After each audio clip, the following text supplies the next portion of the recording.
Good morning, good evening, whoever you are, wherever you are, whatever you might be doing. We wish to welcome you to the Silverlight Show. The Silverlight shines to illuminate that which lies hidden in darkness. For those of you tuning in today, we welcome you in.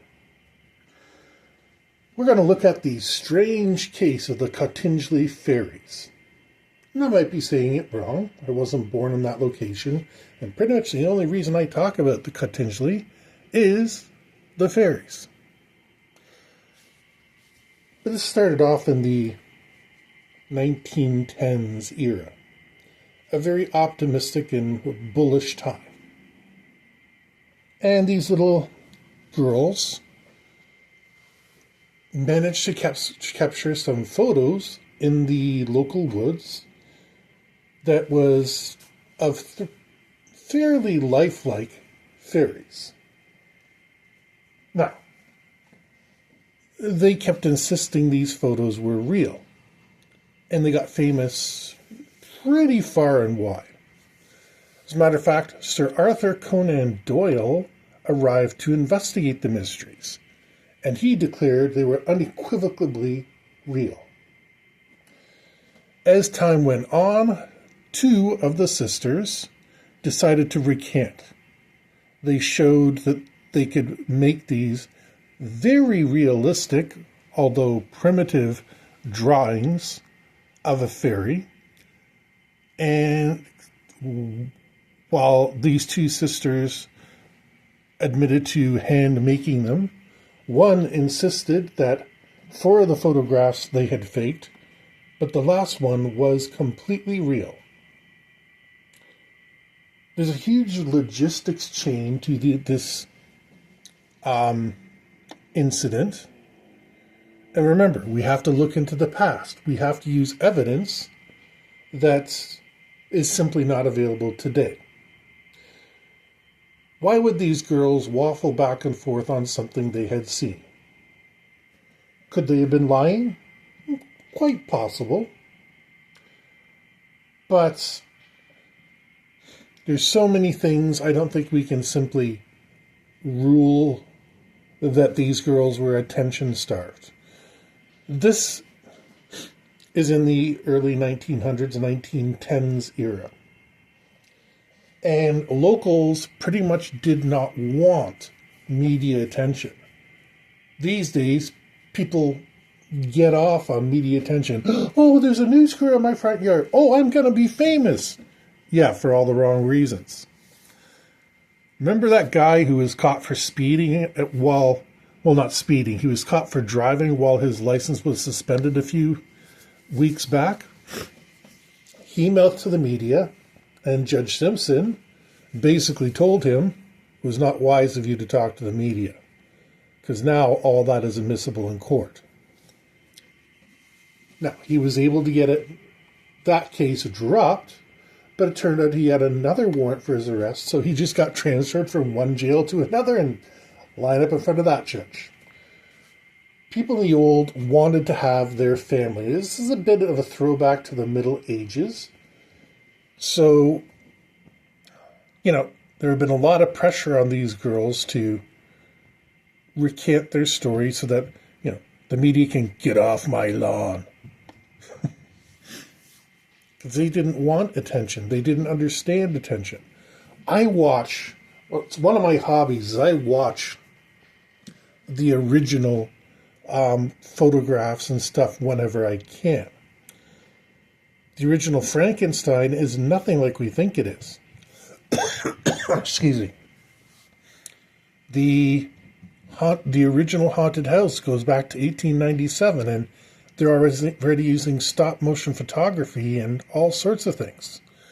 People were aware your eyes can be tricked. So yeah, they didn't want these news crews who are noisy. Remember, the cameras then are either hand-cranked or like these big clunky things. And they're being seen in the news, and their other neighbors might think they're a pariah.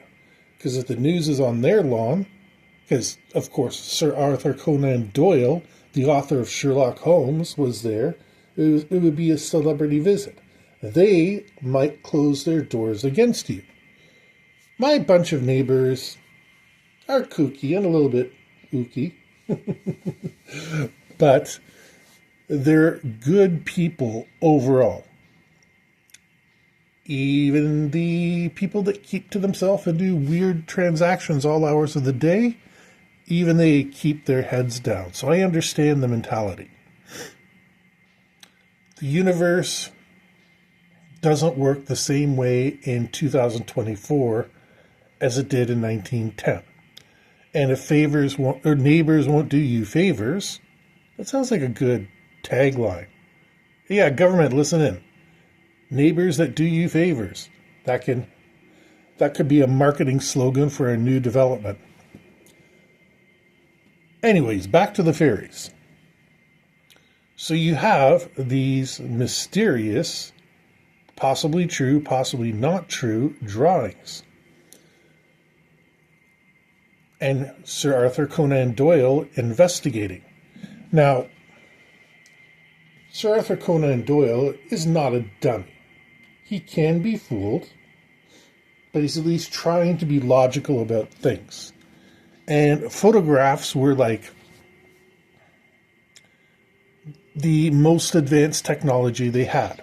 So for these young ladies to be able to surreptitiously assemble fairies in the middle of nowhere, and I can't tell by the photographs because they're black and white. It was a neighbor's camera or a friend's camera, I forget what it was. They're remarkably good for young ladies to be able to manufacture. It does, they do kind of show that two-dimensional effect that you get when you're dealing with inferior cameras, but they're still quite convincing and quite phenomenal. They supposedly had to make these things on site. Now, they're working with black and white cameras, so they only need to do some shading, maybe a bit of color, but they're still walking off with some sort of a knife and hiding it somewhere. I don't know how widespread scissors were in 1910. They're not particularly complicated, but because of that hinge and it needs to be manufactured and centered, they may have been quite expensive.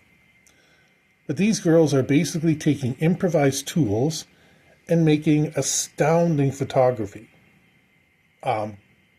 Even in the 70s, people have been jealous of those special effects. They're doing all this with improvised and borrowed equipment. And the fact that the last sister insisted that the last photograph was real, who am I to argue with her?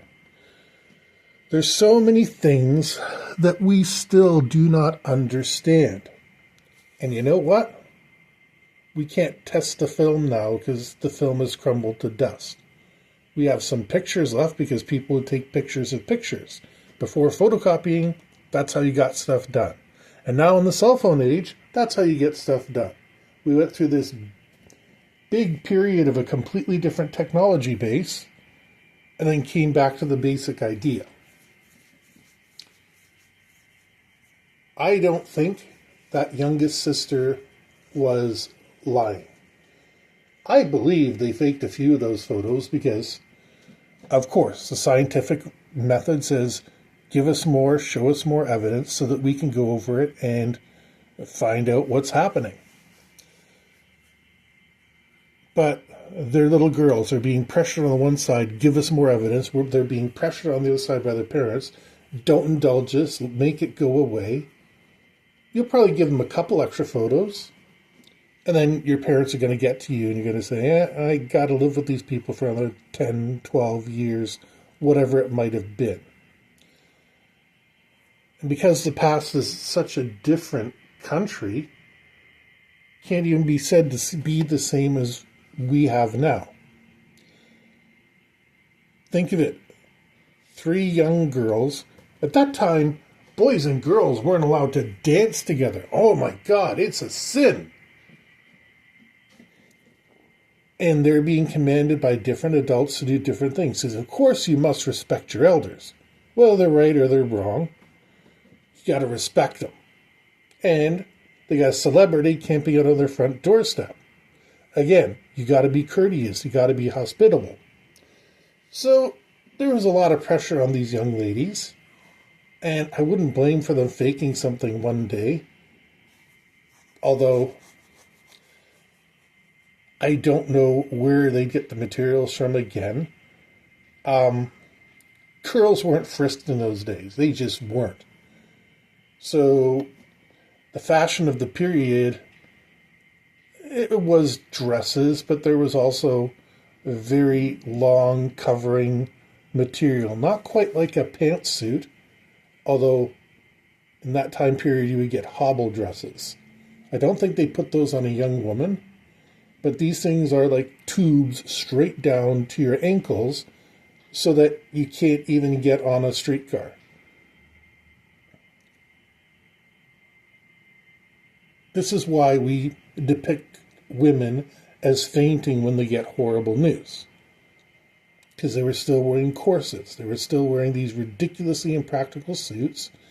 And they were tying in their waists so they would look pretty in comparison to everybody else. So, do you really think these girls had much choice in anything they did? No. The family may have even encouraged them at first because it would have been a good bit of business for them to be able to sell photographs. And again, I don't know the price or the cost or how you would go about setting up a darkroom and churning these things out, but it was possible. A little bit avant-garde. Remember, they didn't have Google, but their friend did have a camera, so they would know the procedure. We have a mystery here. One that contradicts itself. Like I said, the little girls, some say, or two of them say, no, we faked it all, and the other one said, the last one we didn't fake. So if you can, I encourage you to get on Google, look up the Cottingley Fairies, and look at the photos. See what you think. Because it's so far back in time. Yes, in the age of photography, 110 years ago, we are still unable to solve this mystery. Sir Arthur Conan Doyle, who wasn't a detective, but he was still able to perceive the steps to investigating a case, at least at a basic level, he got pulled in by it. Again, that's probably because he wasn't overly experienced with science. I mean, Sherlock Holmes doesn't even use fingerprinting. That doesn't mean he didn't have a scientific mind and examine the evidence. Now, two people can look at the same picture and say two different things. I grant you. But the Cottingley Fairies? For a brief time, somebody saw something out in the woods that they couldn't explain. Let's leave it in the category of the unexplained, because I think it justifiably belongs there. And with that, we wish to thank you for joining us for the Silverlight Show. If you enjoyed this show, we hope you did. Please like the video, subscribe, share, because sharing is caring. Don't forget to click the notification icon. That way you'll be notified every time that we have a new show. And we hope you have a fantastic day.